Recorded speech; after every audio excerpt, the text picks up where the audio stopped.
ನನ್ನ ಹೆಸರು ಕಾರ್ತಿಕ್ ಅಂತ. ನಾನು GTTC ಬೆಂಗಳೂರಲ್ಲಿ ಮೆಕಾಟ್ರಾನಿಕ್ಸ್ ಓದ್ತಾ ಇದ್ದೀನಿ ಫೈನಲ್ ಇಯರಲ್ಲಿ. ನಾನು ರೋಬೋಟಿಕ್ ಆರ್ಮ್ ಅಂತ ಪ್ರಾಜೆಕ್ಟ್ ಮಾಡಿದ್ದೀನಿ ಇಂಜಿನಿಯರ್ಸ್ ಡೇಗೆ.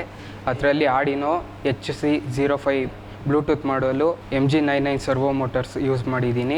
ಇದು ಇಂಡಸ್ಟ್ರಿಗಳಲ್ಲೆಲ್ಲ ಯೂಸ್ ಆಗುತ್ತೆ, ಪಿಕ್ ಆ್ಯಂಡ್ ಪ್ಲೇಸ್ ಎಲ್ಲ ಮಾಡುತ್ತೆ ಮತ್ತು ಮೊಬೈಲಲ್ಲೆಲ್ಲ ಕಂಟ್ರೋಲ್ ಮಾಡ್ಬೋದು. ಮತ್ತು ಇದು ಒಟ್ಟು 6 ಸರ್ವೋ ಮೋಟ್ರಿಂದ ವರ್ಕ್ ಆಗುತ್ತೆ ಮತ್ತು 5 ವೋಲ್ಟ್ ಪವರ್ ಸಪ್ಲೈ ಕೊಡಬೇಕು. ಎಂಪ್ಲಾಯ್ ಆಬ್ಸೆಂಟ್ ಇದ್ದರೆ ಇದನ್ನು ಯೂಸ್ ಮಾಡಿಕೊಂಡು ಸಿಂಪಲಾಗಿ ವರ್ಕ್ ಮಾಡ್ಬೋದು. ಪ್ಯಾಕಿಂಗಲ್ಲಿ ಎಲ್ಲ ಯೂಸ್ ಆಗುತ್ತೆ, ಪಿಕ್ಕಿಂಗ್ ಆ್ಯಂಡ್ ಪ್ಯಾಕಿಂಗಲ್ಲಿ. ಮತ್ತು ಯಾವ್ದಾದ್ರು ಕನ್ವೇಯರಲ್ಲಿ ಆಬ್ಜೆಕ್ಟ್ ಬಂದರೆ ಪಿಕ್ ಆ್ಯಂಡ್ ಪ್ಲೇಸ್ ಮಾಡುತ್ತೆ. ನಾನು ಇದನ್ನು ಮಾಡೋಕ್ಕೆ 1 ವಾರ ತೊಗೊಂಡೆ. ಇದೆಲ್ಲ 3D ಪ್ರಿಂಟೆಡು. ಇಲ್ಲಿ ಸರ್ವೋ ಮೋಟರ್ ಎಲ್ಲ ಯೂಸ್ ಮಾಡಿದ್ದೀನಿ. MG996 ಅಂತ ಇದು ಸರ್ವೋ ಮೋಟರು. ಇದು SR90 ಅಂತ 3 ಯೂಸ್ ಮಾಡಿದ್ದೀನಿ. ಮತ್ತು ಇದು ಗ್ರಿಪ್ಪರು. ಇದನ್ನು ಚೇಂಜ್ ಮಾಡಿದ್ರೆ ನಾವು ವೆಲ್ಡಿಂಗು, ಸಾಲ್ಡ್ರಿಂಗು ಎಲ್ಲ ಮಾಡ್ಬೋದು. ಮತ್ತು ಇಲ್ಲಿ ಆರ್ಡಿನೋ ಯೂಸ್ ಮಾಡಿದ್ದೀನಿ. ನಾನು ಅದಕ್ಕೆ 5 ವೋಲ್ಟ್ ಪವರ್ ಸಪ್ಲೈಗೆ ಪಿನ್ ಇಲ್ಲಿ ಯೂಸ್ ಮಾಡಿದ್ದೀನಿ. ಒಟ್ಟು ಖರ್ಚು ಬಂದು 2500 ಆಯಿತು. ಇದೆಲ್ಲ 3D ಪ್ರಿಂಟೆಡ್ ಮನೆ ಹತ್ರ ಮಾಡಿಸಿದ್ದು. ನಾನು ಮುಂದೆ ಮೆಕ್ಯಾನಿಕಲ್ ಇಂಜಿನಿಯರಿಂಗ್ ಮಾಡಬೇಕು ಅಂತ ಇದ್ದೀನಿ. Thank you.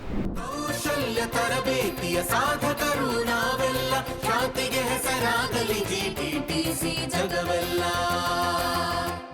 ಭವಿಷ್ಯದ ತಂತ್ರಜ್ಞ